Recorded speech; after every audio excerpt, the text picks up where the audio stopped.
it came to adding Dash, it represented some new challenges, but it was actually a conversation with Ryan that led to, kind of figuring out the right way to do this. We had launched a white label platform where companies can pay to white label our platform and basically operate their own version of CrayPay.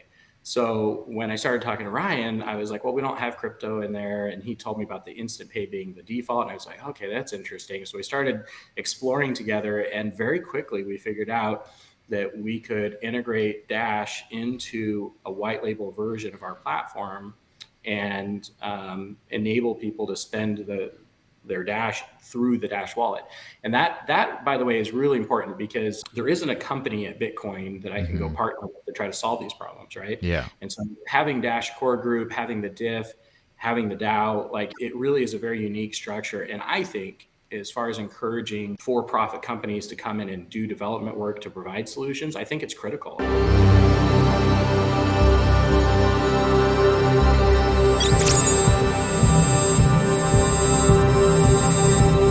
I live unbanked off of cryptocurrency, and I use Bitrefill extensively because it lets me pay with crypto at places that don't yet accept it directly. This one service, more than any other, helps me live on crypto, pay your prepaid phone bill, or buy gift cards to thousands of major retailers around the world, all with cryptocurrency, including for exact amounts so you don't have to buy more gift credit than you need for a specific purchase. You can use Bitrefill without an account, but if you get an account, you can earn rewards points, which translate to savings, and you can also hold a balance denominated in dollars or euros to protect yourself against market crashes. Go to bitrefill.com, click Create Account, and enter the referral code DCN, or follow the link in the description. Hey everyone, I have the wonderful pleasure of speaking with the one and only Marshall Greenwald, CEO of CrayPay, which is responsible for the much famed DashDirect app. How's it going, man? Excellent. Thanks for having me. Yeah, well, thanks for being on. I have been wanting to talk to you since basically ever I heard this thing was a thing. And so why don't you really quick kind of break down what CrayPay is, how long the company's been about, and how things are going with that, just the analog side before we go to the digital side of things. Yeah, I appreciate it. Yeah, so CrayPay was founded about 6 years ago. Launched our first MVP into the market in end of 2017, so coming up on 4 years.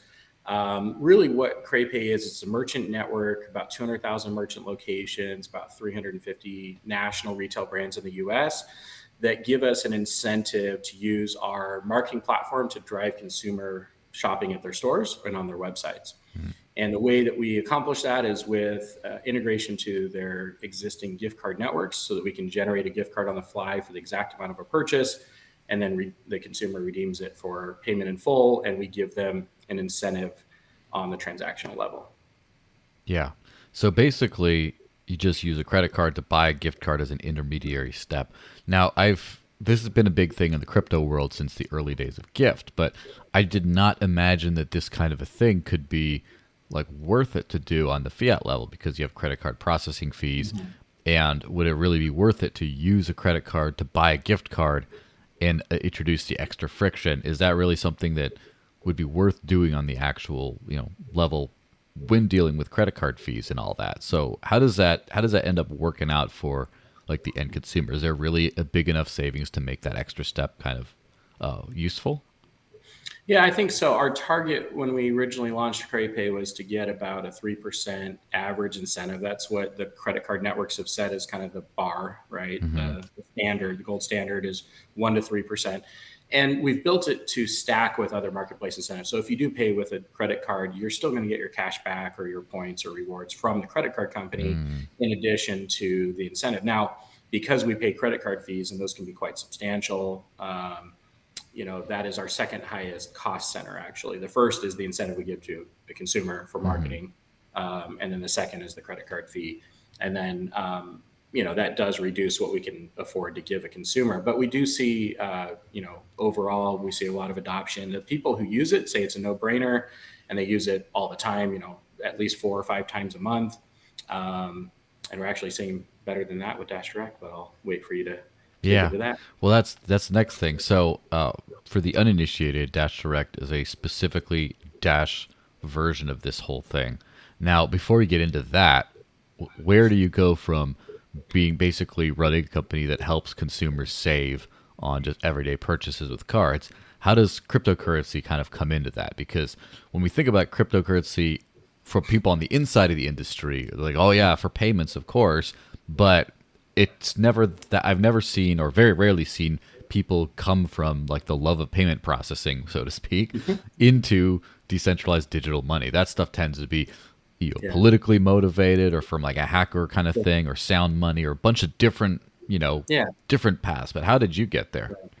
Yeah, it sounds like you're asking kind of like how does the ethos of a payments geek Hmm. align with the ethos of a crypto community, right? Or more importantly, like how do you even start down that path? I think Yeah. it's a lot easier to align the respective ethos Yeah.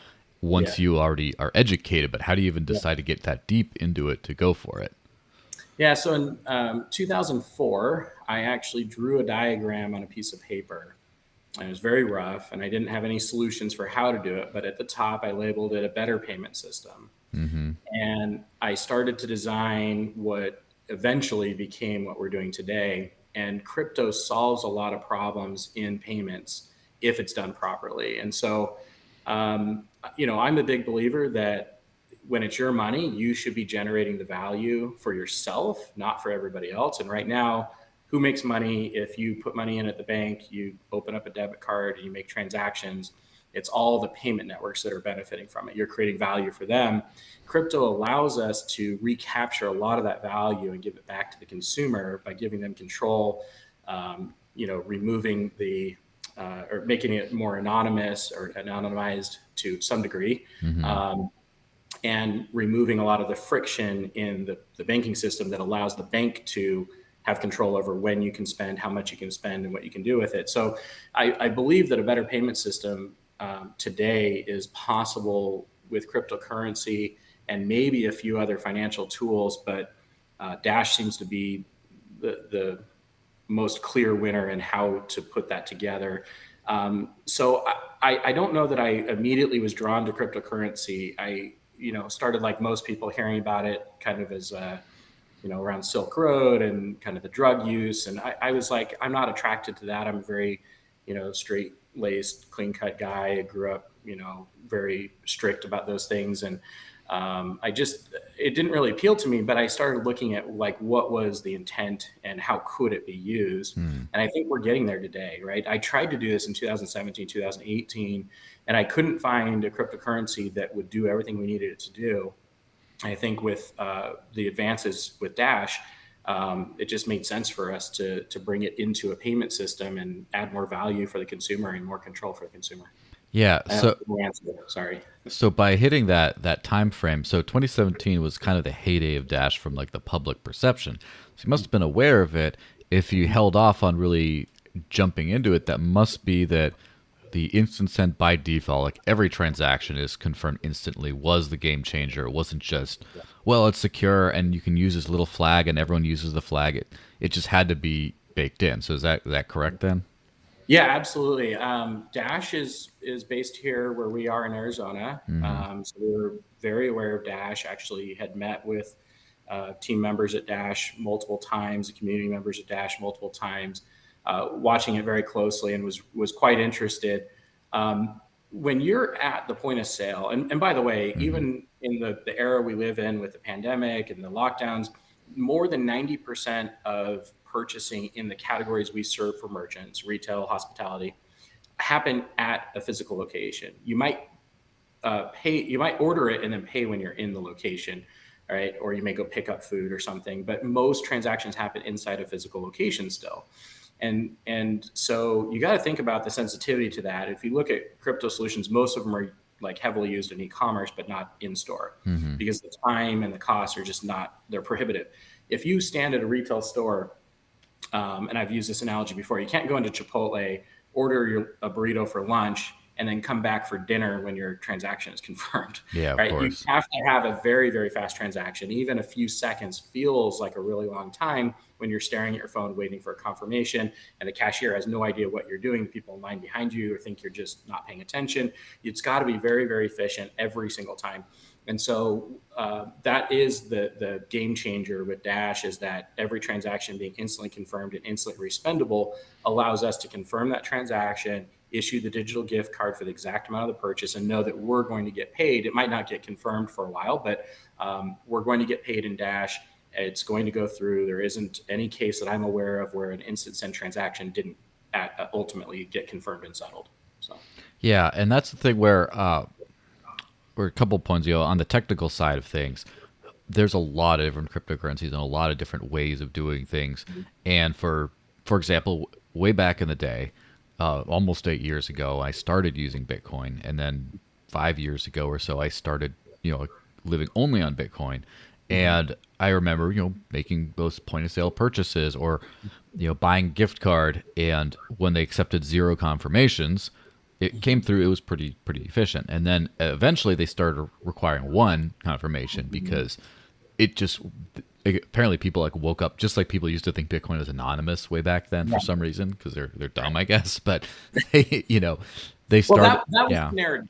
To be fair, that was the narrative in the public eye, right? Mm-hmm. That was what, if you weren't Joel and you Mm-hmm. weren't trying to live off of it, you assumed that what you heard on the news is that it's anonymous and people use it for nefarious things. And Yeah. yeah, that was the public. So to be fair to the public, that is what they had available. All they had to do was pick up Blockchain for Dummies and read the first chapter, and they would have seen otherwise. But that's another story. So, Yeah, and so I've experienced firsthand like having to wait, 10 minutes, but then it became like several hours. Sometimes I skipped lunch because I couldn't get the confirmation through in time. And a lot of people like didn't boil over and say we're going to start Bitcoin Cash because Bitcoin isn't working. They did that a year after I was already about to go I wouldn't say like, I'm not sure if going broke is the right term, but I was about to fail at living on crypto because yeah, Bitcoin was bad in 2016, late 2016. And then right. that's when, I started using Dash. And, even then, Dash was a momentary reprieve, but as you pointed out, it wasn't until this last piece that kind of made things work. Yeah, And that's the other thing is, as far as every other project out there, there's just so many layers of conditionality to the instant transaction kind of a thing. It's like, okay, well, Nano's instant, but then they had a giant spam attack and not really secure. Oh, you can, Bitcoin Cash is basically instant, except there are double spends and not every service accepts it. And there's just always, Lightning, if it routes, but then even then it's not settled on chain. There's always these like caveats. Whereas with Dash, instantly it's like 99% secure. Within 2.5 minutes, it's 100% secure. yeah. Yeah, absolutely. And there's an interesting thing to think about, which is we are in a new era of money, right? Mm-hmm. We have been in the US, we've been on digital representations of dollars for a very long time. Mm-hmm. But that system is inflationary, and I won't get into all of the problems with that. But obviously, I think those who are watching this probably already aware Yeah. probably know more about it than I do. But the era of Bitcoin to other cryptos is relatively young, right? It's been a Mm-hmm. very short period of time, and we're still advancing. And I believe it's going to require cooperation between both the currencies and the networks who serve the currencies, and for-profit organizations who have expertise in bridging financial systems in order to make it work. I mean, for example, if there weren't exchanges, how many people would even know what Bitcoin is today or have any, right? It Yeah. would be very difficult to get it. You'd have to be a miner, and then that's a really small segment of the community that's going to do that. So I think it's going to require more and more companies, but I think it's easy to fall into this. We want to provide a solution, so let's do it in the way that makes sense to us, the easiest way, and that's usually take custody of their asset, Mm-hmm. right? And then you open up a whole bunch of other problems, but take custody, do your KYC, comply with all that kind of regulatory mess around taking custody of somebody's money. And that doesn't make for a very user-friendly experience. A quick Mm-hmm. example, my son works for CrayPay, and he wanted to learn more about crypto. And so we've been sending crypto to each other in my house for a year Mm-hmm. here, trying to really get a feel for what works, what doesn't work, actually longer than that. And to get him up and running and get him any Dash, unless I just send it to him, required him to go to an exchange, get KYC'd, he's not an adult, so that didn't work, right? So Yeah. it was like all these hoops he had to jump through. And as we were forming the concepts of how we wanted to build DashDirect, that really came to light. Like, the average person is not going to be willing to jump through hoops to have a form of money that might work as well as the form of money they're using today and might not, right? Inflation is not enough of a motivation for most people. They don't feel it. It's a hidden tax, right? And so they don't feel it daily. And so what do you feel? Well, if you're told you can't get in and get access to your funds right now, or you can't buy this, or you can't spend it, that's where people start to have a lot of friction. So I think removing the KYC, doing it in a non-custodial fashion, letting people keep their funds in their own wallet, really allowed us to, I hope the community feels that we've done this, but embrace the ethos of the community, the entire intent of cryptocurrency and Dash initially, and then enabling features that are difficult to do without the for-profit company partnering with the network. Yeah, and that's something that I think a lot of people miss out on is the whole KYC versus non KYC thing. A lot of it is just like, first off, the fiat world is all KYC unless you're using cash. But also, it appears to be people don't understand the friction involved with KYC, just and how many things could go wrong and how difficult some things could be. I mean, obviously, I do because I don't do KYC. I'm just out of that world. But I've seen other people who have in the purely fiat world also run into these kinds of issues, and so just the friction of that. And when you're mentioning about custodial thing, that also reminds me of how the vast majority of crypto payment type solutions that are starting to creep out into the real world today are custodial. In fact, like I'm not, I don't know super well, but for example, the Flexa network, as far as I know, every single app that supports that, you have to deposit something in there and then have it withdraw. But that's not the case with DashDirect, is it? Yeah, that's a good point. So I actually know some of the people at Flexa, including one of the co-founders, and I think a lot of what they're doing is great because they are helping pioneer these solutions. From what I can see as a user, and this is not anything other than what you see in the app, it appears if you deposit your funds, can't ever withdraw them. You go through KYC of some sort, and there's limits, very small limits to what you can spend, and a very small network of merchants where you can spend it. So I think it was a step in the right direction as far as enablement. But I think while we may eventually build some custodial solution in the future, that's really not our goal, right? It adds that friction, like you said. And so, yeah, you're not depositing anything with us. We're not touching your money other than when you pay us. Just like if you had cash, right? You go into, I don't know, you go into a restaurant today. You don't put money on deposit and then walk into the restaurant and tell them to deduct from your balance, right? You give them cash. If you have cash, you give them the cash when you're there and you buy the product. So when you're ready to make a purchase with us, make the purchase, pay us with your Dash wallet, right? We're integrated with the actual Dash Core Group official wallet. From there, you hold your own keys, your own funds. You pay us just the exact amount of that purchase minus your incentive, the discount. We usually call it instant savings, but you can call it a discount. It's effectively the same outcome. And then that's it. You buy it from us. We deliver to you within a few seconds, the digital gift card to redeem with the merchant. So we're kind of acting as a bridge. And because of the way we've built it, there's no need for the deposit, which means there's no need for KYC. We do limit spending per user and we monitor for activity and stuff like that. But it's basically just what you have to do to comply with FinCEN in the US and still operate without the KYC AML piece. So Yeah, and that's the thing that I think makes this especially interesting is a lot of times, KYC, the act of getting into the KYC world is a huge pain. However, once you're in that, things go pretty smoothly. And it's almost like, in my experience, the DashDirect experience is almost like a KYC experience as far as it just seems to go smooth. And you wonder, I'm used to everything being like tacked on, hodgepodge, the whole unbanked world and stuff. But this doesn't really feel like that at all. And so, how did you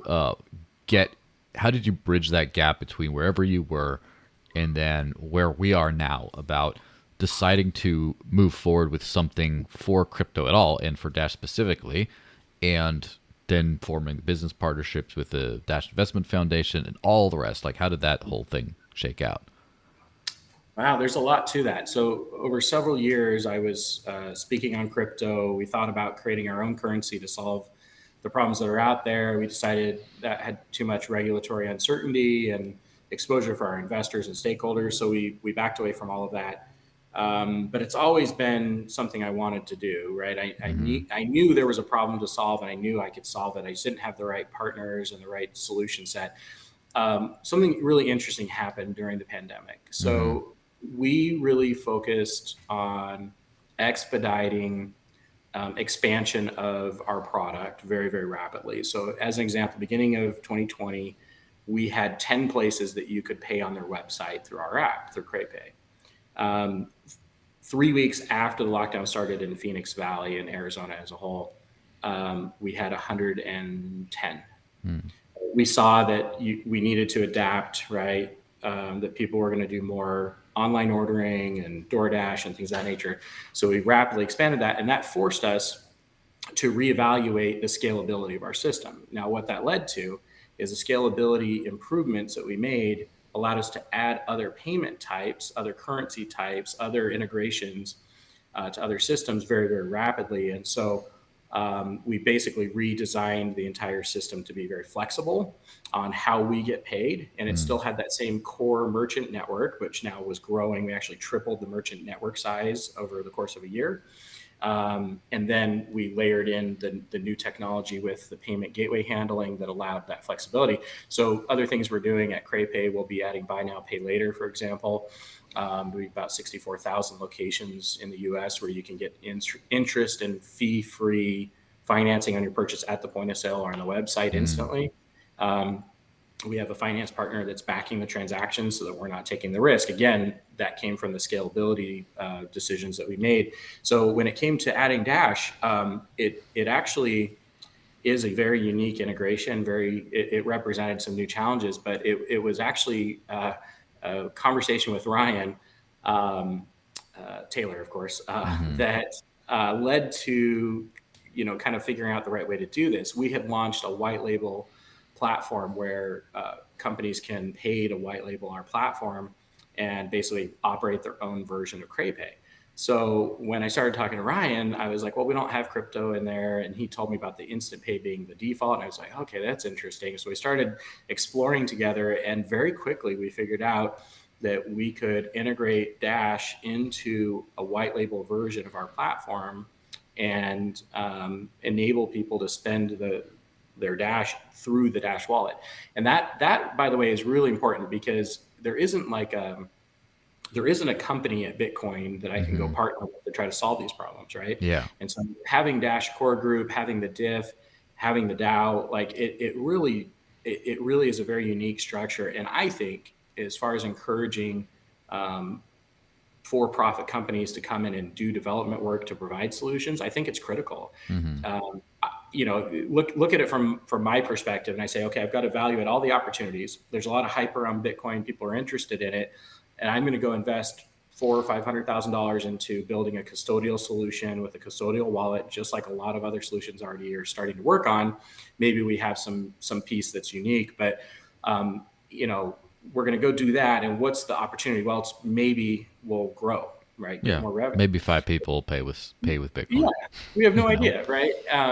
With Dash, it was like, look, we have a community. We will market it to the community, as opposed to us having to figure out how to market to the Bitcoin community. I hate to use just one crypto as an example, but I think it's the one that most you people could substitute Litecoin. It'll be basically the same thing. Exactly. Right. Any major cryptocurrency is going to have these same limitations in being able to partner with them. It's also going to have the same limitations in transaction speed and transaction cost. And that I think is one of the big winners too. I don't know exactly how Dash has gotten their cost down so low on the transactional level, but that allows us to basically factor in, exchange fees and banking costs and costs for the gift card providers and everything like that without having to worry about, processing fees and things, network fees that can be exorbitant. And so we build in, some basis there. But as we get more efficient and get better clarity around what our net cost is and any slippage that we have and things like that, and as there's more profitability, we'll reinvest that back into discounts for the consumer as well. And that's something that Dash Core Group negotiated, Ryan Mm-hmm. specifically asked for, that I never would have thought of, and I Mm-hmm. wouldn't have offered to other white label partners. Yeah. So it's good for you guys, I think. Yeah, and that's something that I think is pretty crucial. Because I've been in the space for a while, I've been spending for a while. It's hard to get other people because I understand there's the friction involved because you have to buy the crypto somehow. You have to get in the wallet. You have to like second guess whenever you go someplace to get it. They're like, Yeah. where can I spend this? What can I do? Is there going to be when I'm dealing with gift cards? There's always some kind of funkiness in there. Like not always, but there's a lot of times. There You can know, be for sure. Yeah. yeah, and for example, just a month or so ago, I went to get some new pants at American Eagle, and they were like, "Oh yeah, with the total amount is like too low for this," and like we don't. It was some weird condition for like just the gift cards, not just like money. And Yeah. so in the past, it's basically been you can get gift cards with crypto for almost no to no discount, and it's just for like the people like me or possibly people that want to just launder money or whatever it is. However it turns out, there's those people, and then there's something like, for example, Purse, which I don't know if you're aware of. The Purse.io is some Amazon gift card service where people will buy your order for you, and then you release like Bitcoin from escrow to them. And sometimes Okay. with that, you can negotiate like up to like a 30% discount, but it's like typically like 15 or something.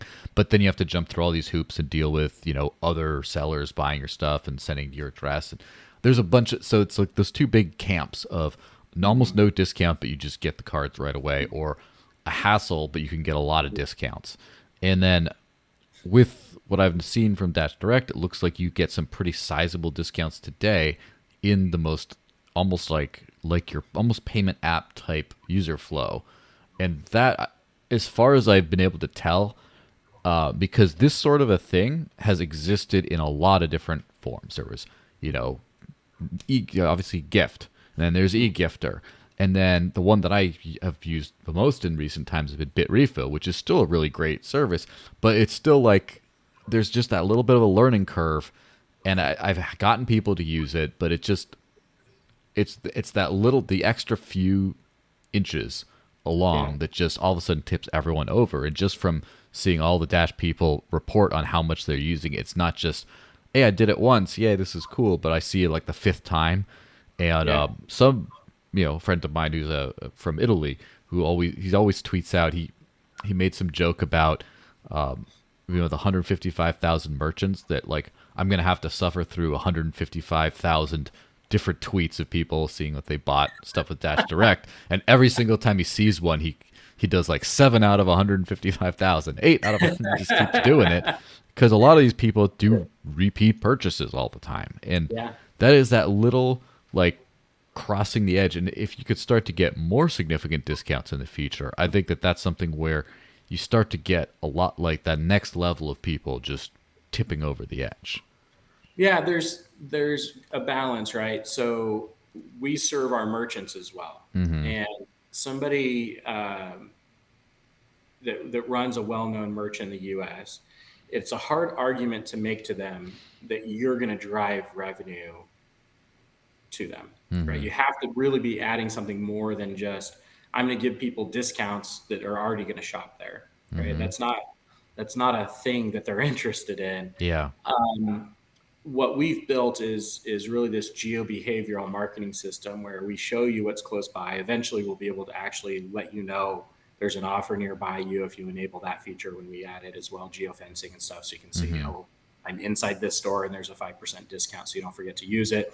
But I think the clear use case here is people who have these assets.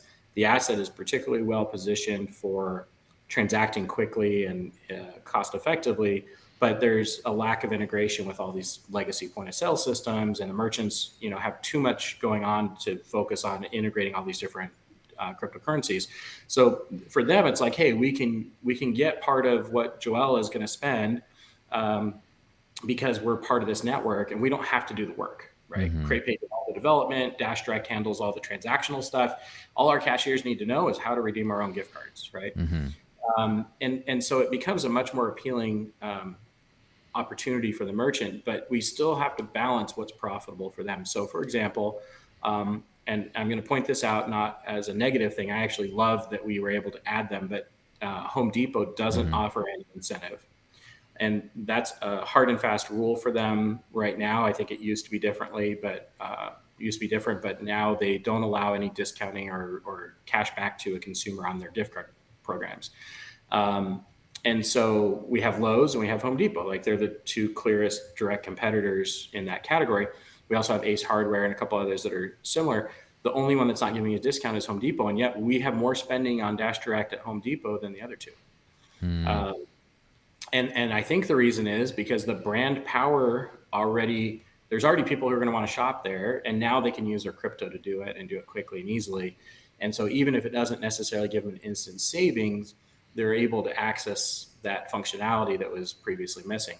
And so that's a pretty clear win for Home Depot. Now, they do give us a portion of the transaction. We just Hmm. can't pass on a discount. There's only 3 or 4 brands that won't let us do anything like that. But we made the decision that they're attractive enough brands to add them Hmm. uh, to the platform anyway. And they're not in CrayPay because CrayPay users aren't really getting any benefit in that transaction, right? Yeah. So with DashDirect, it's very clear what that is. So think about it this way: if we were getting, let's say, $1,000 a month in profits from brands where there's no discount given to the customer, to the end user, it actually does pass through the end user, because what happens Hmm. is we pay off the development costs that we've incurred.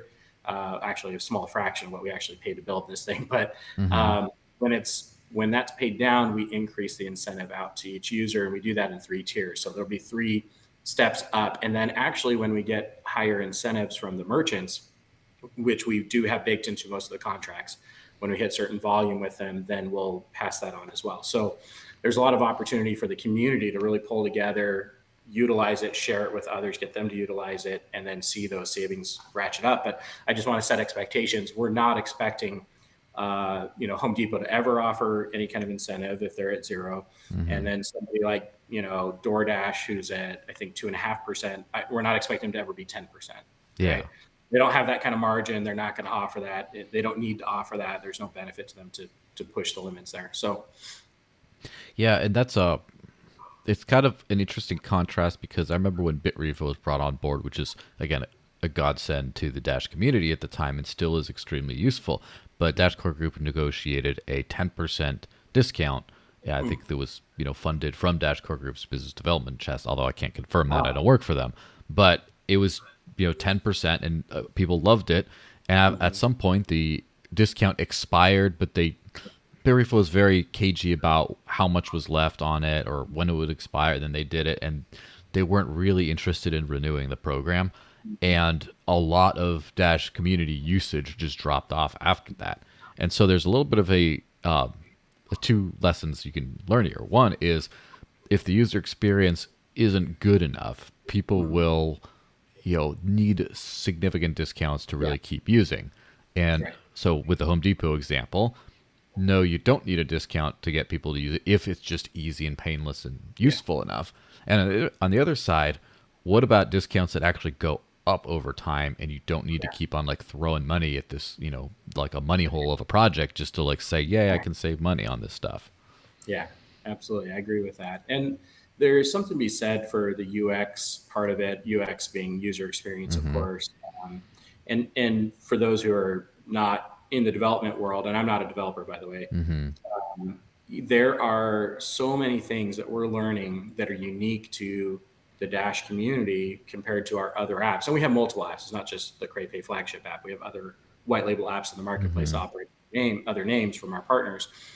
Um, the community has been, number one, great, very supportive, very understanding if there was ever any kind of issue.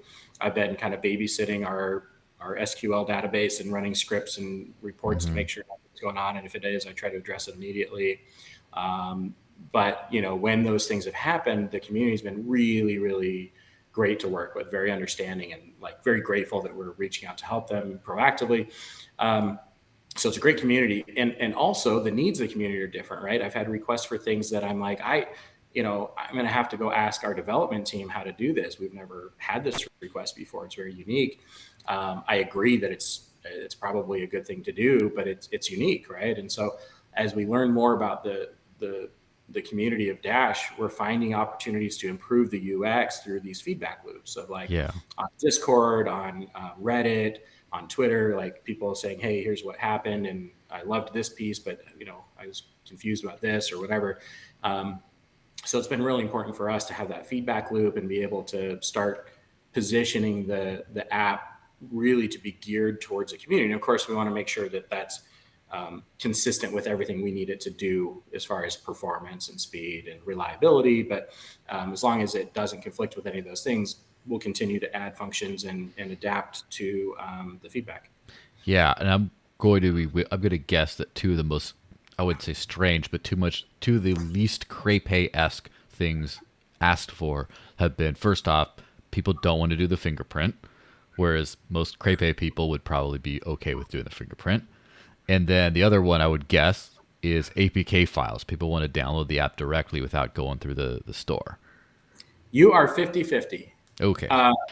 Actually, hold on. Let me give you. Well, maybe I have mentioned both of those myself, so I'm 100 in my own imagination, huh? Yeah, and actually, the way you phrased this, you said, "Let me guess what are the most non-CrayPay ask," and so yes, that would be accurate. Mm-hmm. Although you're the only person who's ever said anything about the fingerprint. Interesting.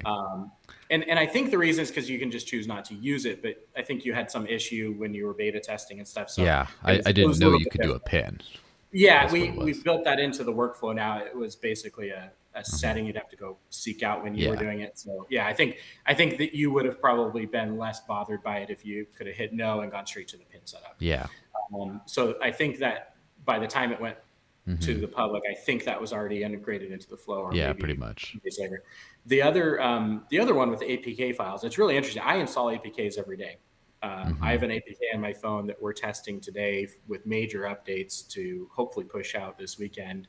For reliability, we're pushing all the transaction flow to the back end. So even if you lose connection or your app crashes or you turn off the phone or you're forced to close the app, your transaction will still go through and you'll still get your gift card. So we're building that we've built that. We're testing that right now very rigorously. So I have these APKs. One of the challenges I have is it's not in our workflow to take like a gold release or a stable release and fully QA'd and make the APK publicly available.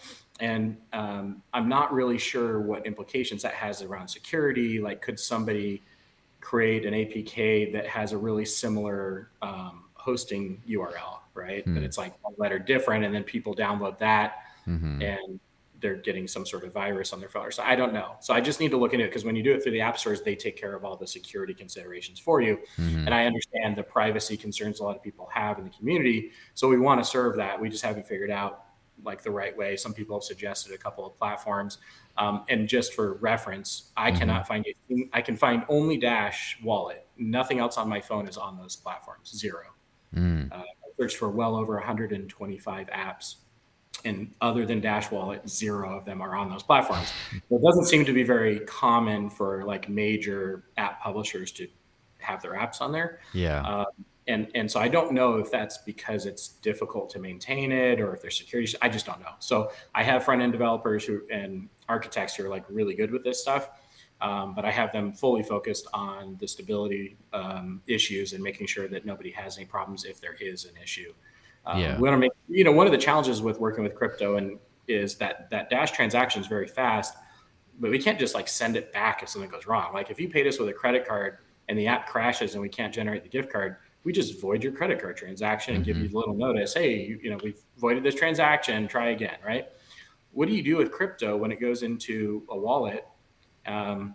Especially because we don't necessarily know who sent it, right? It's really challenging. Like you have a wallet to wallet address or a transaction. We're not actually converting it like a lot of solutions and then sending us USD. It's actually going from wallet to wallet. So how do we know who to send money back to in those circumstances? So we've built this into the back end workflow now to manage it. But anyway, I have all my engineers focused on these massive upgrades for the community on the app first, and then we'll tackle things like, can I make it run on another OS that's Yeah. based on Android? Can you give me APKs? I can send APKs right now. The problem is the APKs that I have aren't fully QA'd. I'm testing them literally today along with 20 other people. And I would hate to put it out in the community and there's like a problem and people are getting upset because there is an issue with a transaction. So Yeah, of course.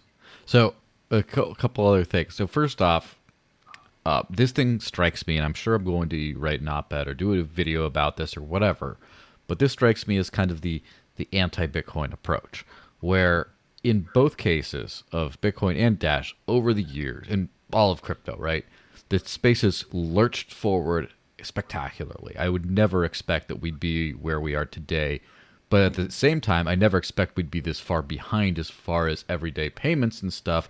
Although, if I knew what I was talking about, I probably should have been able to anticipate that. But here we have the great adoption moves, the mass adoption moves of 2021 being, let's just say, DashDirect and El Salvador, where with El Salvador,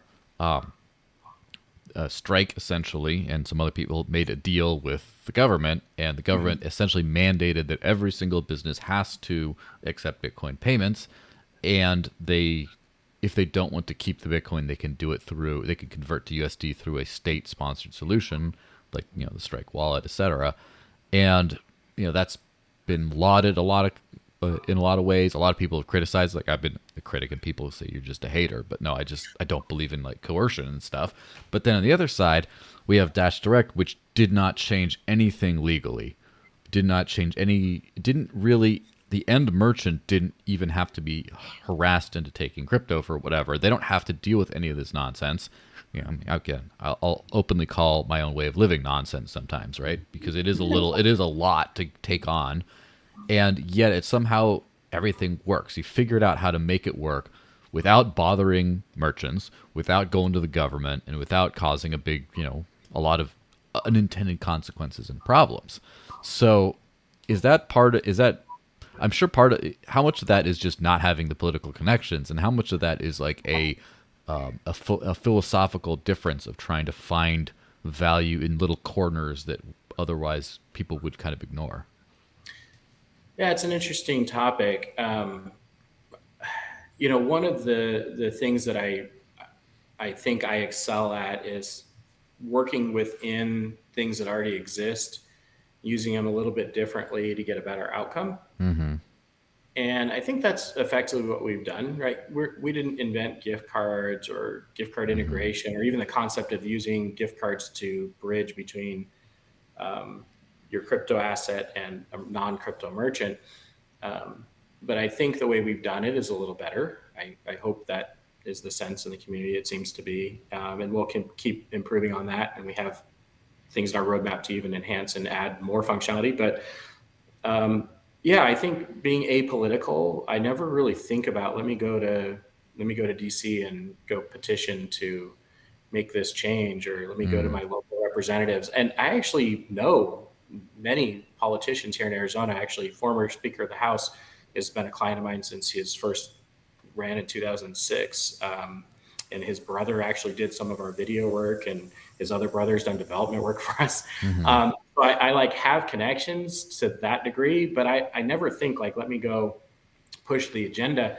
And I think part of the reason is around crypto is I sat on panels in 2017, 18, 19, and sat next to lawmakers and all different types of people heavily involved in that process of trying to figure out how to handle crypto in their state, or even at the federal level.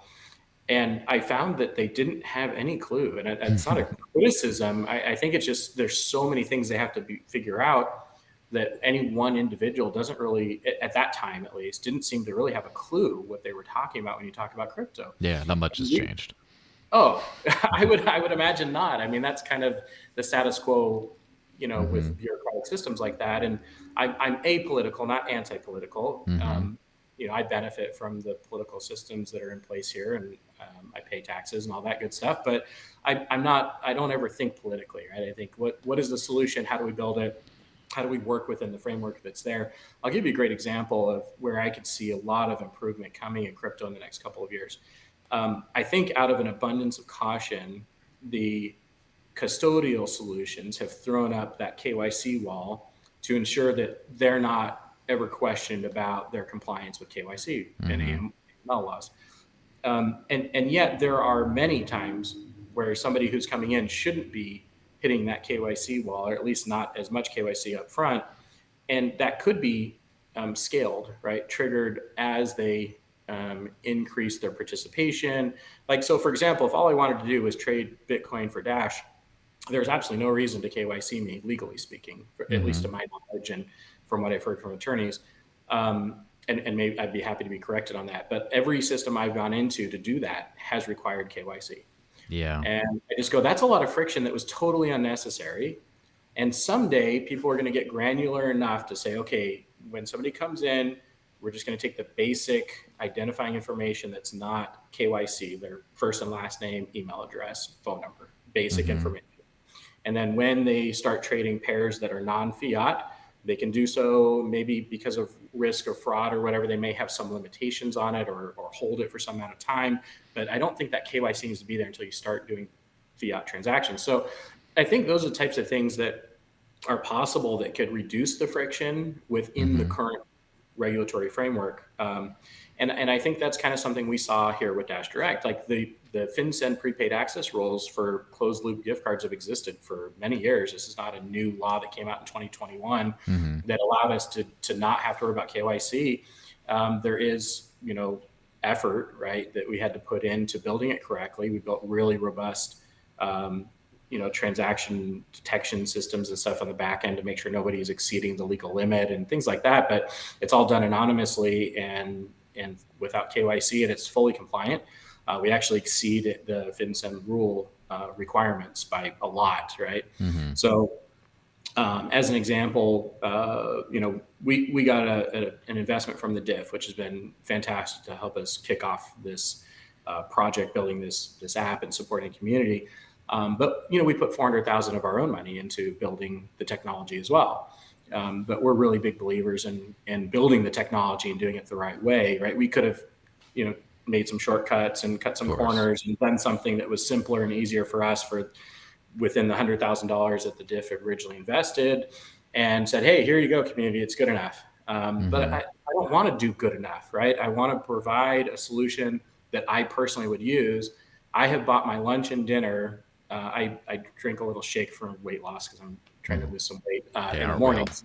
They don't take DashDirect. Yeah, aren't real. But for lunch and dinner, I use DashDirect every single day, and I have for months. Yeah. And it works out great for you? Well, absolutely. I used it at Red Robin last night. It was simple. They actually now have a kiosk on the table, just like Applebee's and Chili's and some of the other places are now doing. So I literally didn't have to do anything other than put the gift card into the kiosk, and I was done and paid and got my receipt and left, right? It was so simple. DoorDash is like a piece of cake to copy and paste the code into DoorDash and do it for the exact amount, including tip. I'm a DoorDash fanatic, and my wife is an Instacart fanatic. We just use those all the time. But we're not just using it because it's our app and because we want to test it. It has a higher incentive than our other platforms, and it's easy, and it allows us to do it with decentralized funds. Like, this is a no-brainer for us. Yeah. And we weren't living on crypto for 8 years or however long. I feel like you've been living on crypto for about 5, coming up on 5, yeah. Whatever. It's way longer than anyone that I know has ever tried to do something like that. That's pretty crazy. So it's dare I say it's pretty cray. Yeah. Sorry for the terrible pun, but yeah. No, I mean that's exactly right. It's a little cray. So yeah, good for you. Well, on that whole like unbanked kind of vein, you got a proposal it right now, and depending on, of course, when people actually end up watching this, and basically it's to expand this functionality beyond just gift card merchants, but to anywhere essentially that Visa is accepted. So you want to give that quick breakdown on how this kind of thing would work? Because it sounds kind of like, my first reaction when I saw it, if I didn't know you, was kind of that of like skepticism, like, all right, okay. you're trying to sell me some snake oil here or something. And yeah, do you want to just break down how that works? Yeah. So actually, it's interesting you say that. I think to somebody who lives in this world and tries to, use every tool available to you, I think Mm-hmm. you can intuitively see the differentiation. Mm-hmm. If I'm talking to somebody who's like peripherally aware of crypto, they might say, well, there's already things out there like BitPay and there's get debit cards that you can top up. And they might point to these other solutions and go, why do you need to build this? And so I actually kind of hear both sides of that, right? You're going, well, Mm-hmm. this sounds too good to be true. And I have some people who go, well, that's already been done. Like there's a lot of people doing it. So I'd actually love to turn the question around to you and go, what makes you feel that it's a superior solution that we've proposed? And I'm not asking you to shill for me. I don't need that at all. I'm just asking why your perception was different from what you might hear from somebody outside the community. Yeah, I would give two big things. One is custodial. Non-custodial is huge for, and a lot of people, some people, especially in the Americans' perspective, don't really understand, that kind of risk of your bank leaving or taking your money. Like, for example, what happened in Cyprus, and banks go in default all the time, and it can be a scary proposition. Just wake up and your money's gone, kind of thing. So I don't do custodial services for that very reason, and a lot of people shy away.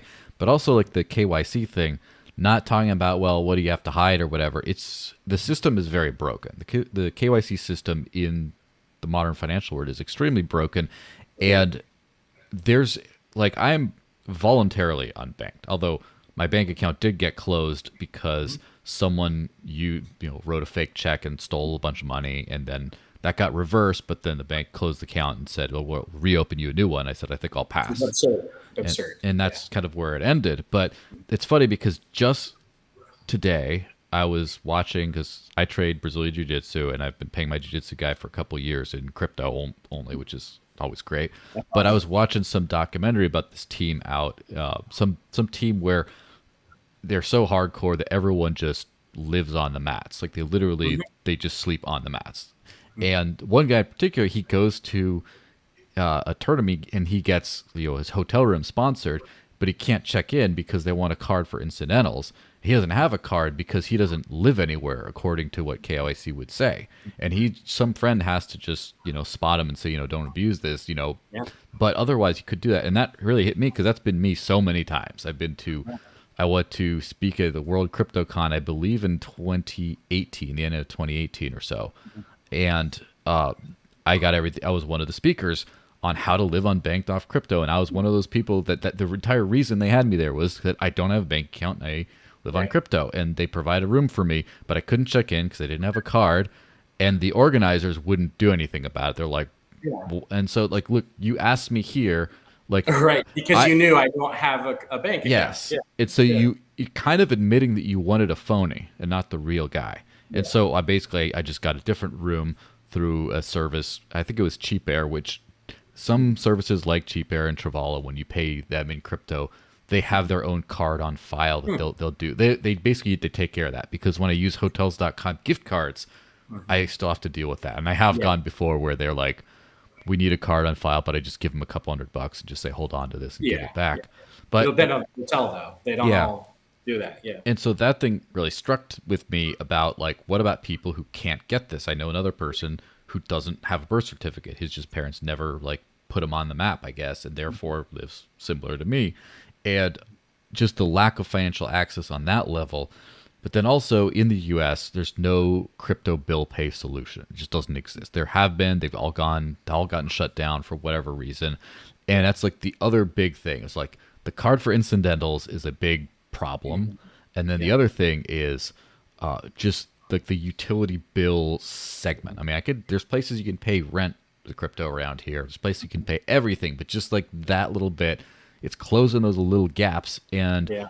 I couldn't, like a BitPay card doesn't help me because, who cares if you have it in crypto? It's KYC Right. stuff. So it's not, Yeah. it doesn't do me any good. And so just the idea of being able to use like a Visa card in any capacity without KYC just makes it's not that I'd use it frequently, like for a lot of things, but use it for extremely extremely valuable things. So that's kind of Yeah. my big breakdown. Yeah. No, I appreciate that. And thanks for sharing the stories.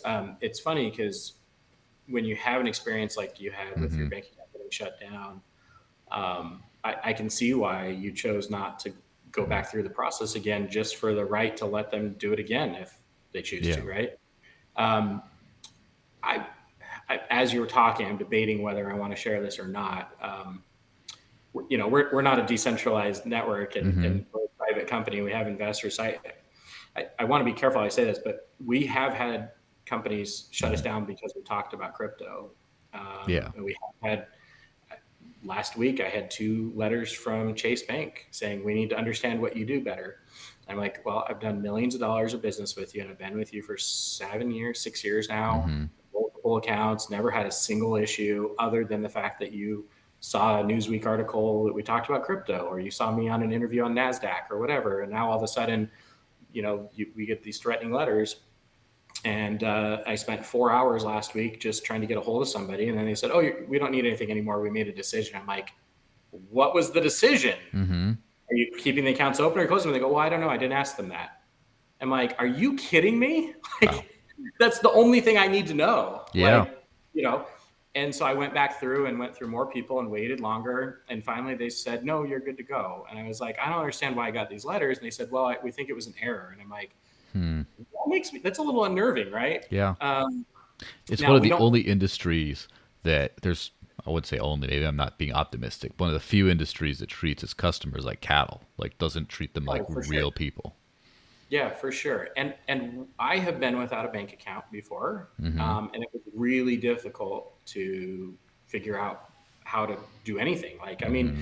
there were some things that were easier than others. There are a lot of places that are still like heavily cash based, and so I could figure that out. But for the month that I didn't have a bank account, I don't know how you've done it for so long, especially back that far. I think today would be much easier than it was Hmm. back then. But I can't imagine, like, even today, I think it'd be very difficult. My landlord certainly won't take crypto.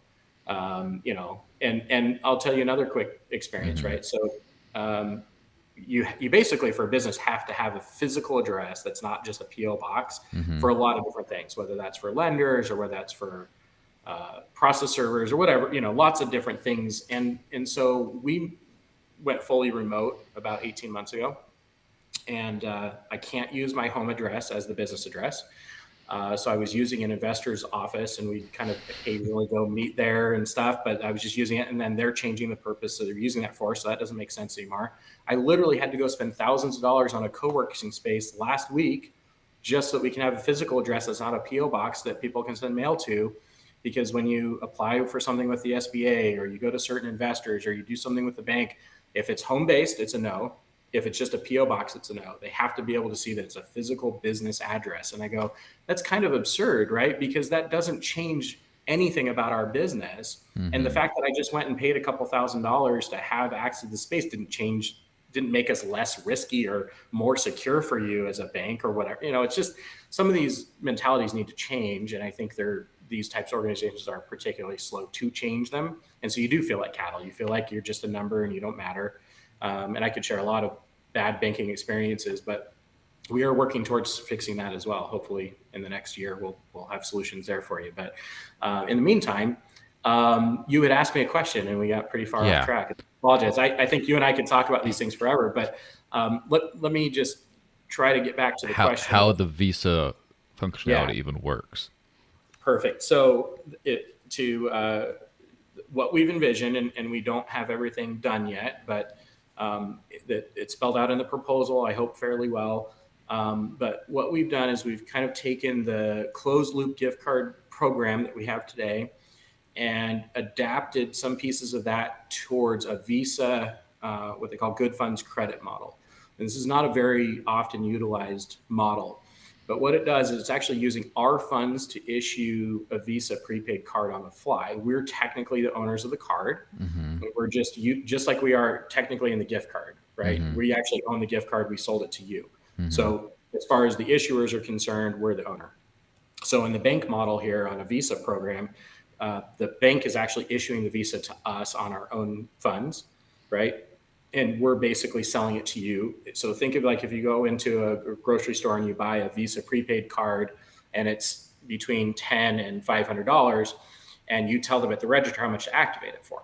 Right? There's no KYC requirement there, right? Yeah. They don't take your ID and put your social and your date of birth. They don't do any of that at the register because you don't have to.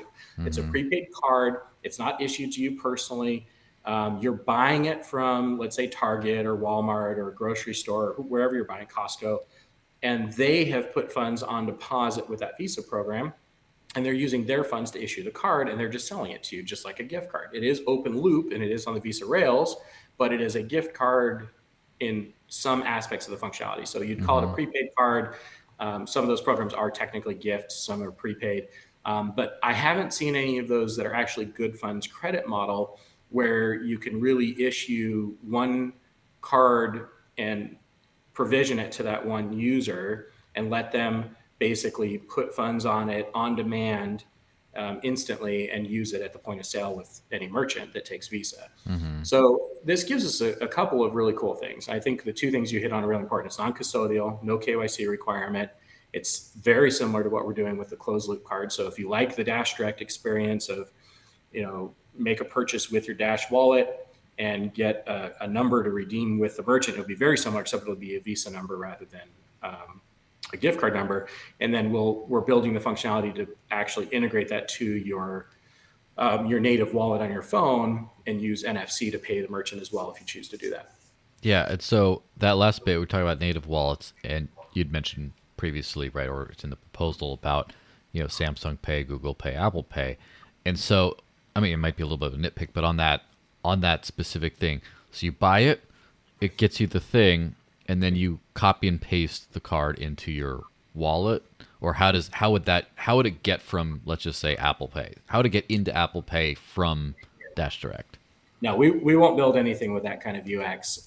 So again, which, by the way, that's the game changing mentality that I think, especially these crypto nerd people, do not understand. Is we won't build anything with. Or that's why they're behind, right? That we won't build anything with that kind of UX. They're just like, well, just like open up your terminal and paste in these commands and then this and that, and update your repository, and like, no. Just that's not going to work for everyone except for you. But anyway, go on. I'll be honest. If Ryan wasn't willing to help me figure out how to submit a proposal last night, I wouldn't have submitted it last night. And that's not a criticism of anybody. It's just the way that it is today in crypto. It's really designed for people who already understand crypto, right? For sure. And the movement into crypto was really led by technologists, and so I get it, right? Technologists are not hyper focused on like user experience, and it's still building and it's still young and it's going to get better. I mean, the old credit card systems used to be, actually originally you looked in a book at the card number to see if it was a valid card, right? And then after that, it was you wrote it all down and you called and got an authorization on the phone. And then it was kind of a hybrid where you authorized it through the terminal by swiping it or keying it in, and then you took the paper to the bank at the end of the day and they settled. So all financial systems are going to necessarily go through this improvement of UX over time, but we're in an era where we can adapt so quickly with mobile phones and mobile apps that there's absolutely no reason to have poor UX. To me, it usually indicates that you haven't really tested it with any users, or you haven't really thought about how to do it better. And so we're always trying to improve our UX. It's not perfect, right? We're still learning as we go. But I think what we've envisioned for that particular feature is we're going to issue the card. You'll have a button and it will auto provision it into the wallet for you and open up the wallet for you, just like we do with DashDirect right now in the Dash wallet, right? It's not like you say, hey, go open up your Dash wallet and paste this code in and then come back, and it's like all built in, right? The user should never even realize that they're leaving DashDirect for the Dash wallet and coming back. It should just be fairly seamless. If they're just kind of walking through the steps, it should just be click, click, click, and confirm, and you're done. That's what we're envisioning. So you basically put in your amount, you hit pay, it'll tell you how much Dash that's going to be, and then you confirm, and then we'll generate the code, the gift, the Visa card number. It might be MasterCard, FYI. We're using Visa as a placeholder right now, but it most likely will be Visa. And then you'll have a button that says to provision it. You'll have a button that says copy it if you want to paste it into a website or a mobile app that you're checking out on your phone. And then, if you want to provision, you click that button, it opens up that wallet and it's ready to tap for NFC. Yeah, I mean that sounds pretty perfect, and uh, I think that just like that has two things. First off, as I mentioned in my personal experience of the trying to live unbanked, there's so much you can do, and then there's those very small like areas where it's hard to get out of using a card of some kind, specifically a card. I mean, it Yeah. just the way the financial system's got that grip on people.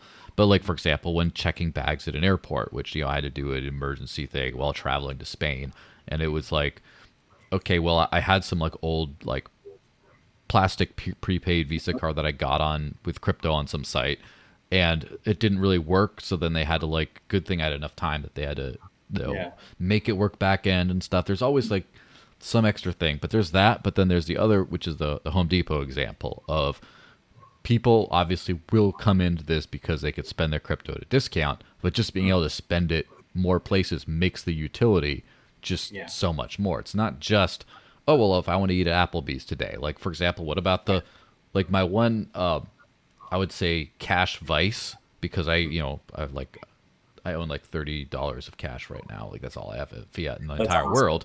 That's But awesome. my fiat vice is the neighborhood coffee shop 2 streets up that, because they can't add it into their point of sale system, they just are never going to do crypto. And like, well, I can drive to the next town and pay directly in crypto, like literally 10 miles away in Yeah. several different places, Right. directly with crypto, because that's just the way it shook out. Yeah. Or, I could drive up to like the Starbucks and do some like crypto gift card type deal, but I just Hmm. want to go there. And so that's like my Yeah. fiat vice, as I call it, Yeah. my cash vice. And Sure. just having to not do that just makes it infinitely more useful for, not just people like me, but like people Yeah. not like me. Yeah. Well, and I think that's, if you look at what we've done with Dash Direct today, it is designed for current Dash holders, Mm-hmm. the current Dash community. We do have on the roadmap to solve some other problems to make it really easy for newcomers to acquire Dash Mm-hmm. and then spend it, and not have to go through the KYC steps and not have to go through, separate apps and different websites to get it initially. So we are working on solving that as well. And there's a couple kind of paths that we're looking at there. But you got to think about, like, do we believe in the collective do we believe that cryptocurrency payments will become uh, commonplace generally, not just for Dash, the current Dash community, but just consumers in general? If you went and polled consumers today versus 10 years from now, do we believe that the majority will have adopted crypto for everyday payments? I think prior to us putting together the concepts for Dash Direct, I would have said probably not in 10 or 20 or 30 years. And I'm not saying that we're fixing the problems there, but we are a bridge that I think helps move in that direction. And I think there are lots of companies working towards that. So I think as we all kind of collectively push towards utility and ease of use and good UX and financial incentives, and try to package all these into something that's really easy to adopt for a newcomer, I think that we will see adoption, right? Because people are curious. So there's that segment. They're what I call crypto curious. There's the people Mm-hmm. who are there's not a whole lot of Joels out there or people like Joel out there that are living unbanked today, but I think there are people interested in it, right? And Mm-hmm. watching you.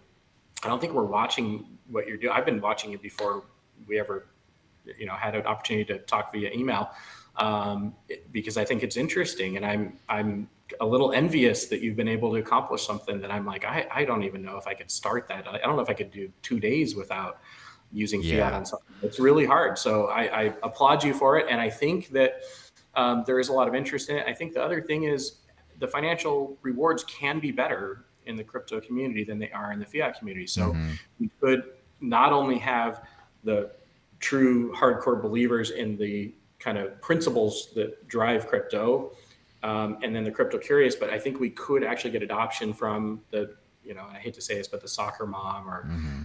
actually, I'll tell you a funny story. I won't say who, but I Mm-hmm. do know of somebody who's in their 70s who, without any help from anyone else, used Dash Direct to buy food for lunch. and didn't have any problems, didn't ask for anything. And it was like, wow, that was really The easy. Holy Grail grandma test.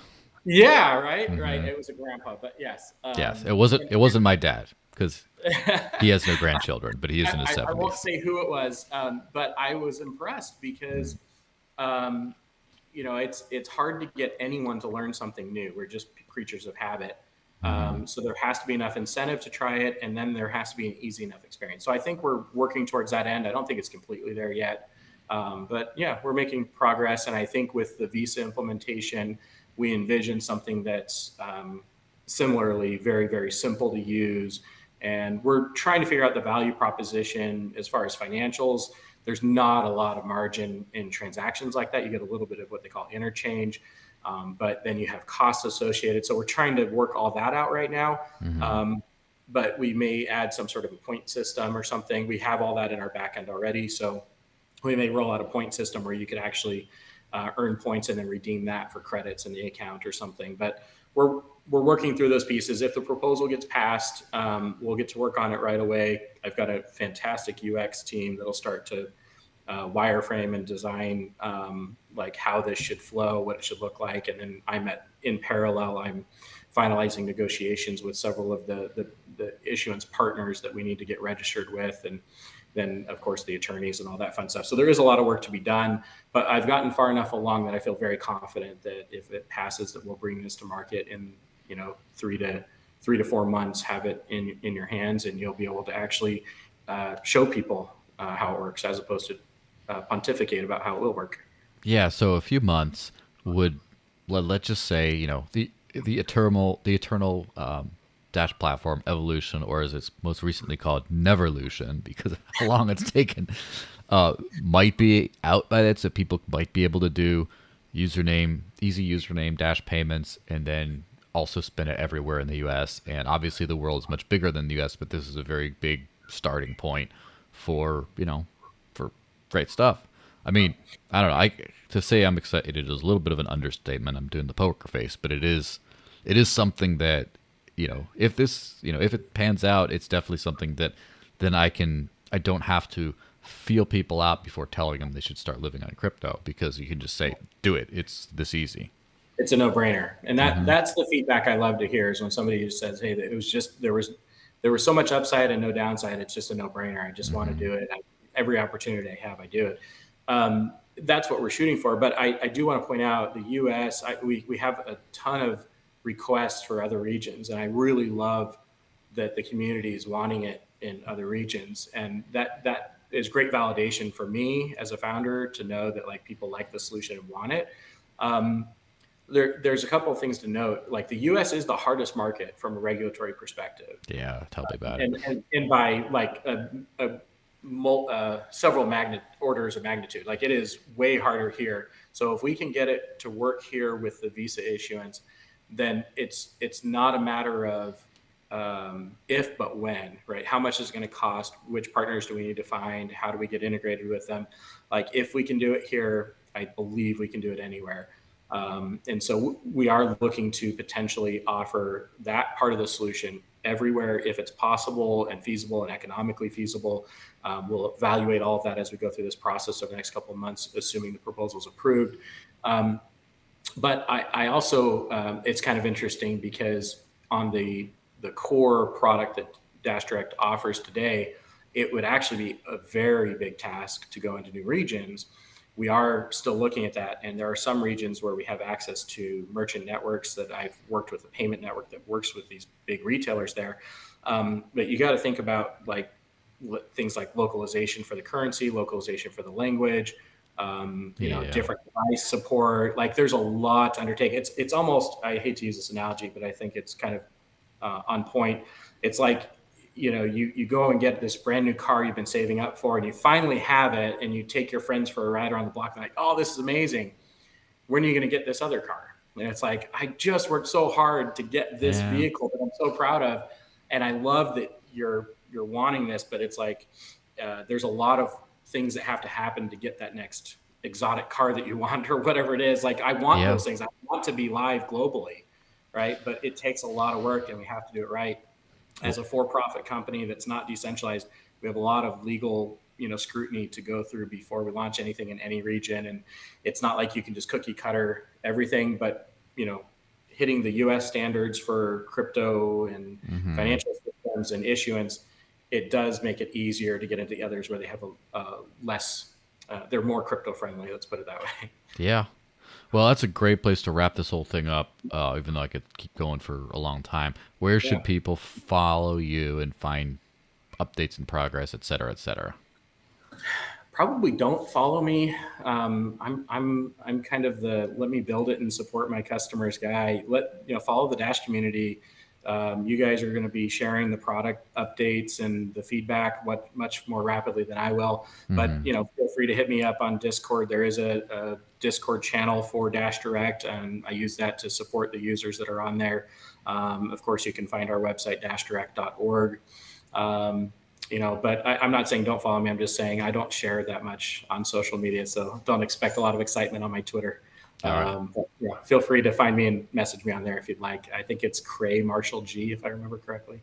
Yeah, it's hopefully I do follow you, and hopefully I get other people too as well. But yeah, a lot of exciting stuff. Anyway, thanks a bunch for spilling this thing. I hope the proposal goes well, and yeah, I'll see you guys later. Yeah, thanks, Joel.